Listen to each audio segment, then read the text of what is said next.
I'm going to read some questions to you because the spokesman refuses to talk to me, so I'm going to put some questions to you, okay?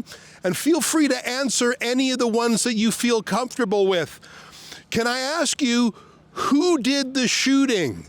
How many people did the shooting, and where did they come from? Were they police? Were they from the local gun club?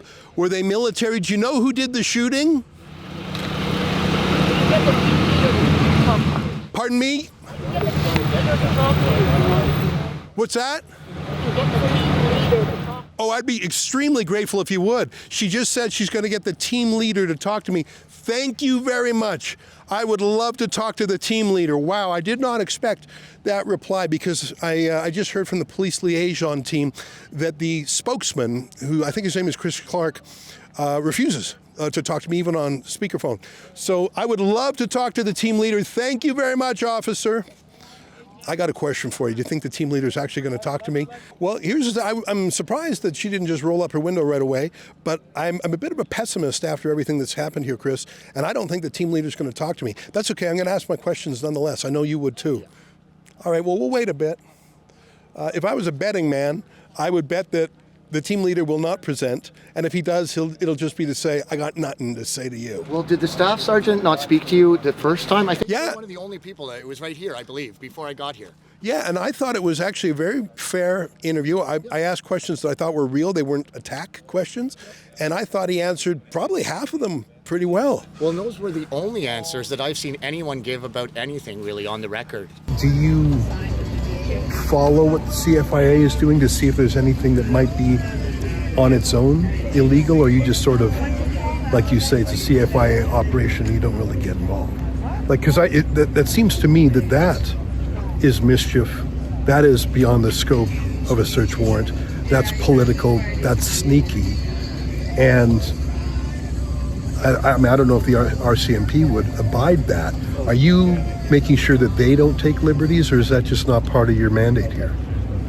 Well, I think you need to look at the contents of the search warrant, because that may very well be part of it. I can't say.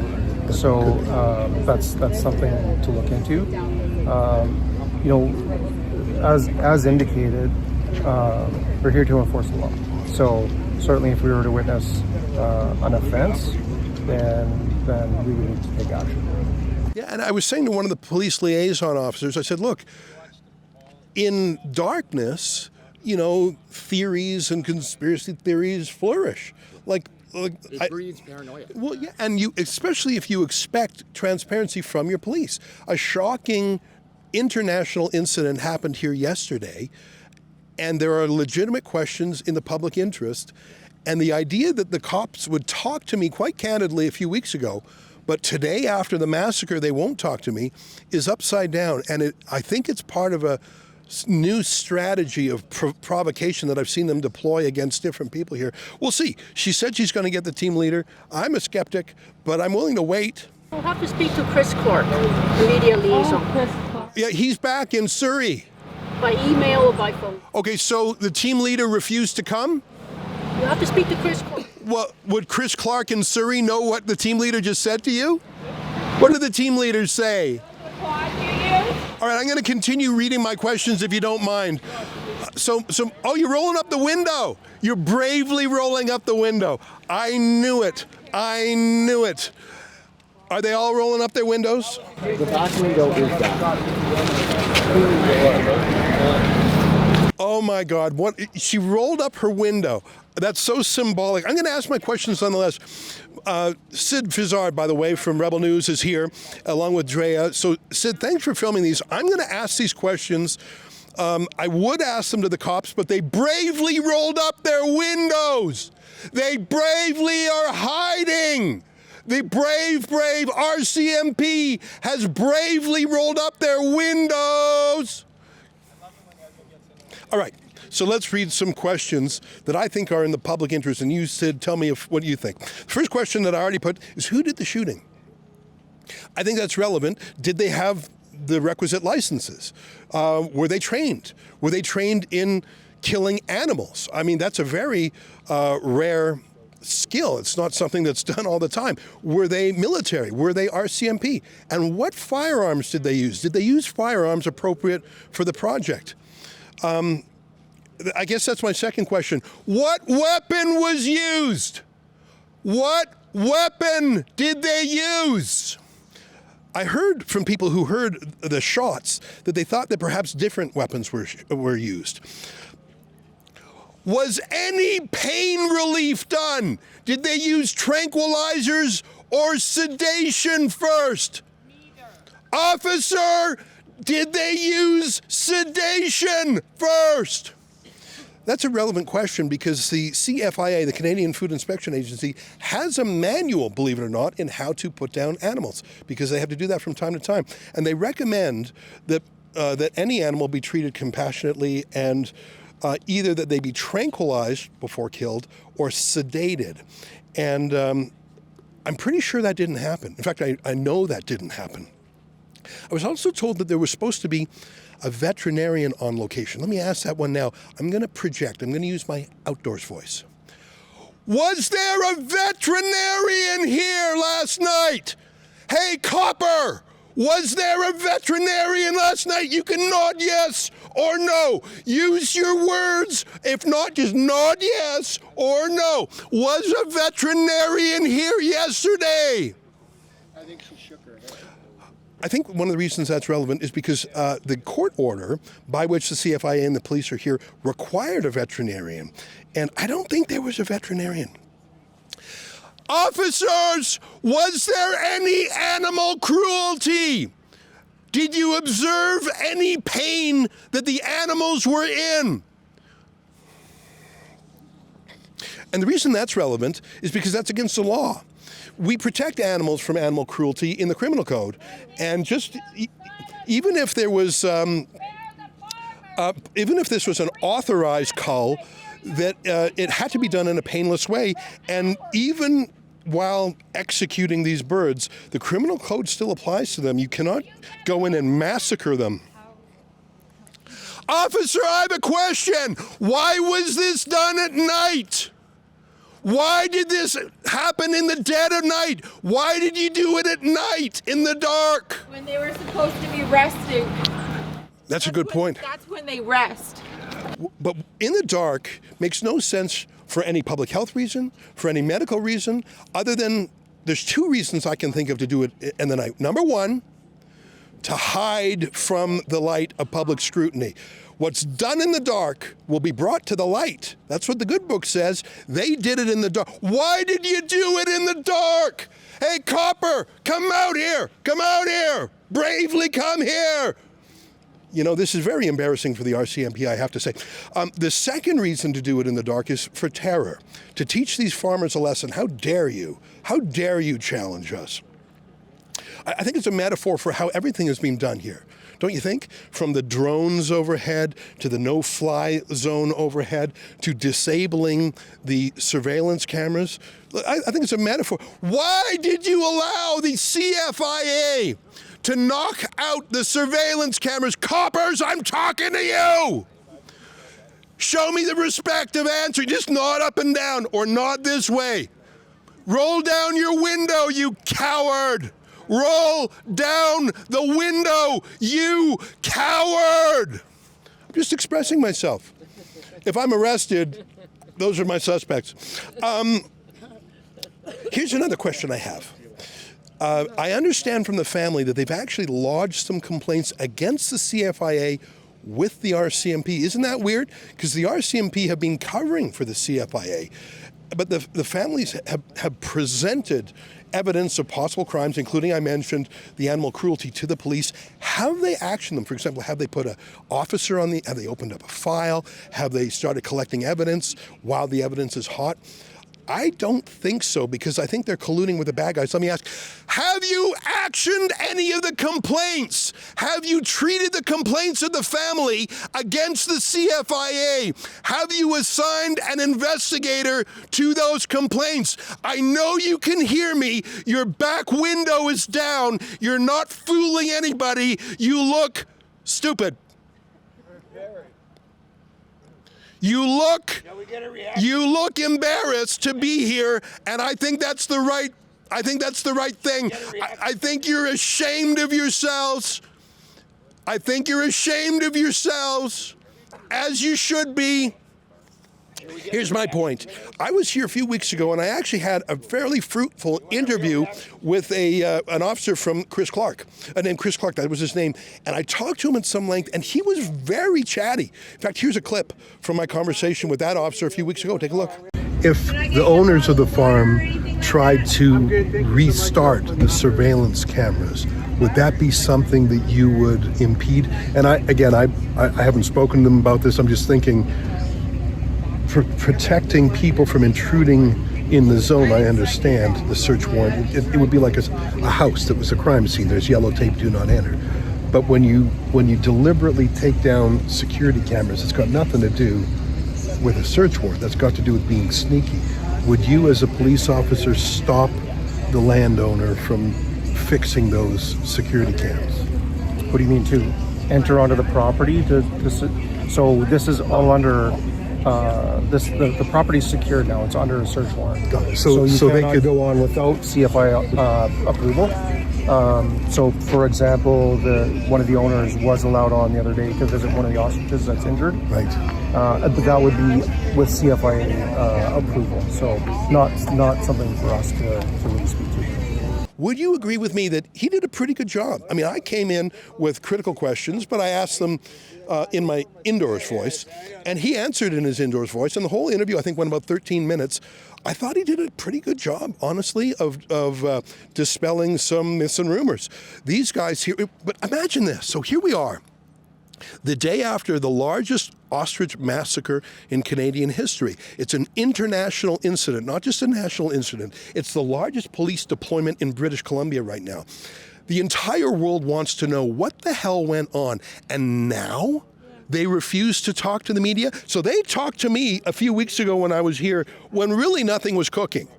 I don't know, I'm glad they did. But after the massacre, after the crisis, they got nothing to say? Let me put some more to these cowards here. And I'm using my outdoors voice so they can hear me, because they rolled up the window. And I'm a little bit mad. I'm 5% mad, and I'm about 90% projecting because they rolled up their window. And I'm actually embarrassed, because if this is Canada's finest, we're not doing so well, are we? Gee whiz, I wonder why it's hard to recruit police these days, eh? If you're a young man, when you say, Daddy, I want to grow up. When I grow up, I want to be a policeman. Why? You want to catch bad guys? You want to stop bank robbers? No. I want to run interference for a bunch of bureaucrats killing ostriches, Dad. That's why I want to go police school. All right, let me keep going here. Officers, I got a question for you. Who commanded the operation? Was it from here? Was it from BC? Or was this whole operation run out of Ottawa? Who's the boss? Who's the senior commander? What was his name? Was he with the RCMP? Or is the actual boss of things the food inspection bureaucrats? Who is your top boss? Do you even know? Yeah, you. Who's your boss? Who's the senior commander? Was he operating from out here in Surrey, or was he operating from Ottawa? Or was the power delegated to some health bureaucrat at the CFIA? Who told you to roll up your window, or is that just your own natural reflex? Who's the boss? Don't you think that's important to know? And I think one of the reasons that's important is, was this being done by police who understand the basics about civil liberties and the criminal code, and they would know things like animal cruelty? Or was the police power actually delegated to these food bureaucrats who don't know the law, who don't know policing, who don't know even the principles of Robert Peel's principles of policing? You need the support of the community. You need to be transparent. You need to be seen to be nonpartisan. Our entire police system depends on Robert Peel's principles of policing. And however much you might dislike these people here, they are at heart cops. What I think is that it was not a police-led raid. I think it was commanded by the Theresa Tams of the public health food side of thing. I think bureaucrats who have never handled a gun, who have never been to the police academy, who don't know anything about the law, who don't give a damn about animal cruelty, I think they were the commanders. And I think that these cops allowed themselves to be run by the bureaucrats. Now, I don't know the answer to that. And this is a list of questions I would have put to Chris Clark had he shown up here. Now, I spoke to a police liaison named Anthony, and I said, can you call this officer and tell him I got fair questions and I'll publish his answers unedited? He got on the phone and he said, well, he's in Surrey. I said, no problem. I can do the interview by phone. No, I refuse. You refuse. Your literal job title is you are a media spokesman. This is the biggest police operation in British Columbia in 2025. You're running cover for an ostrich massacre that even has the attention of the U.S. cabinet. And today is the day you choose to be tongue-tied and mum? I do not accept that. I got a few more questions. Did the Army send a drone? I know the police had drones. We all know that. Did the Army send a drone? You can nod yes or no. Be a big boy. You can use your words or you can nod yes or no. Did the Canadian Forces supply a surveillance drone for your operation? Old man, I'm talking to you. Did the Army send a drone or not? You laughing? You're laughing? It's funny. It's funny, you coward. Roll down your window and come and answer, big boy. Come and answer, you coward. Did the Canadian Forces send a drone? Yes or no? Oh my God, what a PR disaster for these people. Unbelievable. Hey, I got a question. I mean, police have something called discretion. You know what I mean? When you're pulled over at the side of the road for speeding, that's the difference between police giving you a ticket or saying, oh, you be careful, I'll let you go with a warning this time. What's the difference between those two approaches? It's called discretion. The police can choose which way to go on that, based on their judgment, based on their assessment, based on information only they have. They can choose to let something go if they don't think it's in the public interest. That's the test. It's also the test the prosecution uses on whether or not to follow a charge, right? Is it in the public interest to proceed? Is it in the public interest for all these police to bend the knee to the Canadian Food Inspection Agency when they clearly do not have the public interest at hand and when they evidently are committing animal cruelty? There was no veterinarian there. They were shooting the ostriches. We don't know who. They were shooting them at night. I heard, and here's the shocking part, that there was another round of shootings in the morning when the sun was up. And I think it's sort of obvious what happened is they were shooting these birds at night, and then in the morning light, they must have seen some of these birds still twitching in pain, that they had spent the night in agony because they were shot, but they were not yet killed. And so there was another round of shootings. That's what I mean by operating in the dark. They operated in the dark not for reasons of logistics, not for reasons of safety, not for reasons other than to hide what they're doing. But that caused, apparently, birds to be in agony all night. There was no veterinarian, as was required by the court order, and they did their shooting at night. And so in the light of day, they had to properly go in and kill the birds that had only been injured all night. At what point do police say, whoa, guys, we're here to stop you from being overrun by 20 well-meaning peaceful protesters, but we can't look away. You are committing animal cruelty and breaking the law. At what point do these officers have to use their discretion and say, you know what, I'm going to stop this just while we check up on things. This is not going lawfully. At what point do these police have a moral duty? And I think that's one of the reasons why there was a police chaplain here the other day. Did you see that? Do you know what a police chaplain is? It's just what it sounds like. It's a pastor whose job is to provide the police with moral support after a moral crisis. So, for example, God forbid, a school shooting where officers see the most horrific thing imaginable. God forbid, to see children being shot. A police chaplain would deploy to give courage and hope and a way of coping with that distress. Why was the chaplain here the other day? I'm not talking about today after the massacre of the birds. Why was the chaplain here a few weeks ago? I think it's obvious why. Because of the morally impossible situation that these police have found themselves in. They're hated by the local community. They're being asked questions daily about why they're not stepping in and upholding the law. And I think some of these police actually have a conscience, which is why they brought in the chaplain.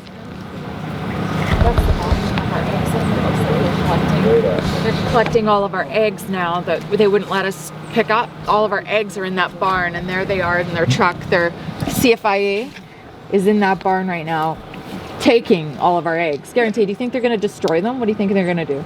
Or do you think they're maybe going to use our science? Do you think they're going to use the antibodies out of those eggs? They already hired Levant Medical out of Quebec to make our science. They're backing up. They're taking our eggs right now. They killed our animals. They'll take the eggs. They'll create the science, and they'll destroy life. They'll destroy a family. Destroy a family in the middle of the night. There's no coming back from this. There's no coming back from this. There's no coming back from this. It's Katie Pisitny, the farmer of the ostrich farm. I'm going to ask one last question of the cops, and then what I'm going to do is I'm going to post this video, and I'm going to send it to the media spokesman. And maybe he'll have some answers. I don't have a loud enough voice to holler all the way to Surrey. I offered to do the interview by phone, but I think he's been instructed not to. Here's my last question. Last question, coppers. When are you leaving? When are you leaving? I know you can hear me. You're like a child pretending you can't hear me. When will you leave? When will you leave? Do you not know? Do you not know who your boss is? Is it the CFIA? Is it the RCMP? Who's your boss? When will you go home? No one wants you here. It's pretty obvious. Why are you here? I mean, the massacre was yesterday. Why is there probably 50 police still here? I know you can hear me because your back window is open. Why can't you answer such a simple question? Don't you see you're murdering your reputation? Why are you letting the Canadian Food Inspection Agency tell you how to police? And why are you obeying their insane orders? Since when do you become mall cops, hireable by any bureaucrat? When will you leave? I think it's a fair question. I mean, literally, the search warrant under which these people are here does not have an expiry. That's pretty weird, isn't it? I mean, the birds have already been killed, and I understand they've been taken away. We heard from Katie Pisitny, the farmer, that they're now taking the eggs. And she suspects it's because the eggs actually have medical value. If you recall the letter from Robert F. Kennedy Jr. to our health minister in Canada, he says these birds are very special because they did get sick from avian flu, but then recovered. They have natural herd immunity now. That's very valuable medically. And Robert F. Kennedy Jr. proposed that the United States and Canada examine these birds together. In fact, in the letter, which was quite astonishing, Kennedy said even if Canada didn't want to do that, the states would do it for us. They would pay for it. Why would you not do that? So Katie's wondering that maybe the eggs are being taken for, I don't know, some other purpose. That's the thing. The questions I've asked, I don't know, about 15 questions or so. I asked them in my outside voice, and I used a few insults to try and get the cops to answer. Didn't work. But those were all legitimate public policy questions, don't you think? Who did the killing? What weapons were used? Why didn't you use tranquilizers? Was a veterinarian on site? Why did you do them at night? Did you use a drone from the Canadian Armed Forces? Why was the chaplain here? Who was commanding these forces? Was it police or was it CFIA? Was it commander based here in British Columbia or was it someone in Ottawa? Why won't you use your own discretion and exercise your police knowledge rather than obeying CFIA? Do you doubt that these are genuine questions in the public interest? And do you doubt that if the cops actually answered some of these questions, do you doubt that they would dispel rumors, theories, conjecture? But I think that's what they want. In fact, let me close on this. I've seen some shocking videos over the last 48 hours where police seem to deliberately try to provoke protesters and journalists and even the neighbor. The neighbor just told me, and I hope I'm not telling tales out of school, the neighbor told me that at night they put the drone over his house and turned the lights on. What are you doing? Why are you harassing him? And the police liaison teams, who were supposed to be energy absorber sort of liaisons, as the name suggests, I saw one of them take on Chris Dacey in the most bizarre way, a provocative attempt to irritate, annoy, and here's my theory. I think the police have a new set of instructions. I think over the last 48 hours, and frankly over the last 10 months, the Canadian government and even the RCMP has absolutely been torn to ribbons in the court of public opinion. They may have won in the court of law. The Supreme Court may have declined to hear the appeal. But in the hearts and minds of Canadians and people around the world, it's been a disaster. I was in Nashville, Tennessee a week ago, and someone said, "What's up with those ostriches?" People around the world want to know. And the police have decided, do not explain, but here's a new tactic. We've got to flip it around. And there's a term in psychology that's used to deal with sexual abusers who are caught. They have a form of gaslighting that psychologists call DARVO, D-A-R-V-O. It's an acronym. It stands for deny, accuse, reverse victim and offender. So in the case of sexual offenders, no, she came onto me, I didn't come onto her, she entrapped me. It's flipping it around. It's trying to put the accuser on the back foot. It is basically a psychological term for gaslighting, to flip the script by trying to provoke Chris Dacey, the family, the farm woman, master of the farm, the neighbor. What are they trying to do? They're trying to provoke an arrest. They're trying to provoke an incident so they can flip the moral script. So they can say, no, the problem isn't with the largest police deployment of 2025. The problem isn't the massacre of hundreds of birds that are scientifically healthy. The problem is those rabble. I believe that's what they were doing. They were trying to do a kind of switcheroo, and you know they would have had help from CTV, CBC, and the rest of the regime media. I gotta tell you, I'm 53 years old, and for the first 4 decades of my life, you could call me an 11 out of 10 police supporter. 11 out of 10, every time. My faith in police started to be shaken a bit by what I saw them do during COVID. And what I see these police agreeing to do these past weeks, they've been here 6 weeks, these cops, has deeply eroded my belief in the RCMP. I know they're not all bad. I know that for a fact. But for them to preside over the shredding of the law here, for them to run cover for the Canadian Food Inspection Agency is so unacceptable that I think that the police are losing the trust of the people. I mentioned Robert Peel's Rules of Policing. Google it, read them. It's an easy read, it's a beautiful read. It explains that in a free and democratic society, the police must be with the people and the people must be with the police. And the police must be nonpartisan. People must trust the police. It's a beautiful system of policing that distinguishes itself from a police state. These police have violated Robert Peel's principles of policing. And the very fact that on the day after the massacre, they will not provide a spokesman to explain things or to answer my questions. And even though I hollered them because she rolled up her window, you can't deny that the questions I put are legitimate. I think it's a disgrace. If you want to learn more and follow the coverage of my friends, Rebel News has been here since the beginning. My friend Sidney Fazard, who's filming this right now, my colleague Drea Humphrey, we've had other journalists here. We have been covering this since the beginning at SaveTheOstriches.com.